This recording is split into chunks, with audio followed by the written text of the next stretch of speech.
வணக்கம். இந்த வீடியோல நம்ம என்ன பார்க்கிறோம்னா, ஒரு பிரேக் ஈவென்ட்டை எப்படி கால்குலேட் பண்றது? அதுக்கு ஒரு பீஸா பிசினஸ் நம்ம ஒரு எக்ஸாம்பிளுக்கு எடுத்துக்கிறோம். இப்போ ஒரு மந்த்லி 6000 ரூபீஸ் அந்த பிக்ஸட் காஸ்ட் இருக்காங்க இந்த கடையில. அதே மாதிரி ஒரு பீஸா விற்கும் போது நம்ம 4 ரூபி 35 பைசேக்கு நம்ம அந்த பீஸா சேல் பண்றோம். அதாவது நெக்ஸ்ட் பாருங்க, நம்பர் ஆஃப் பீசஸ் ஒரு மாசத்துக்கு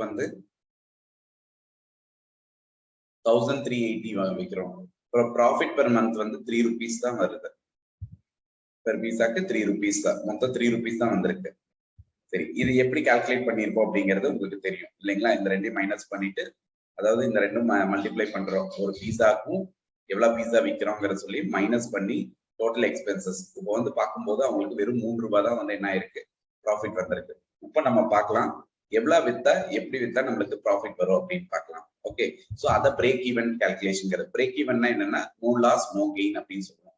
சோ இங்க பாருங்க, ரொம்ப சிம்பிள். சோ இது பாத்தீங்கன்னா இதே ஃபார்முலாவை நம்ம இங்க பண்ணணும் இல்லைங்களா? சோ அப்ப நம்ம இங்க வச்சுட்டு இந்த டேட்டாவை நம்ம என்ன பண்றோம் அப்படின்னு பாத்தீங்கன்னா, இங்க இருந்து இது வரைக்கும் நம்ம செலக்ட் பண்ணிட்டு, இங்க இருந்து இது வரைக்கும் நம்ம செலக்ட் பண்றோம். செலக்ட் பண்ணிட்டு டேட்டால வாட் இஃப் அனாலிசிஸ் டேபிள் அப்படின்னு இருக்கு.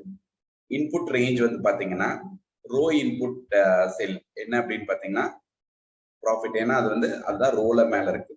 காலம் அப்படிங்கிறது இந்த நம்பர் ஆஃப் பீசஸ் தான். ஜஸ்ட் கிவ் ஓகே கொடுத்தீங்கன்னு வச்சுக்கோங்களேன், ஆட்டோமேட்டிக்கா நம்மளுக்கு இங்க வந்துருது. இங்க பாருங்க,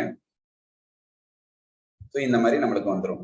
ஸோ இதை வச்சு நம்ம கண்டிஷனல் ஃபார்மேட்டிங் போட்டோம் அப்படின்னம்னா உங்களுக்கு ஈஸியா நோ லாஸ் நோ கெயின் அப்படிங்கிற ஒரு விஷயத்த நம்ம பாத்திர முடியும். இங்க பாருங்க, சரிதாங்களா? இப்ப எங்க லாஸ் எங்க கெயின் அப்படின்னு சொல்றது. ஸோ இது ஈஸியா டேட்டா அனாலிசிஸ் வாட் இஃப் அனாலிசிஸ்ல டேட்டா டேபிள் அப்படிங்கிற ஒரு ஃபங்க்ஷன் வச்சு நம்ம பார்க்க முடியும். தேங்க்யூ.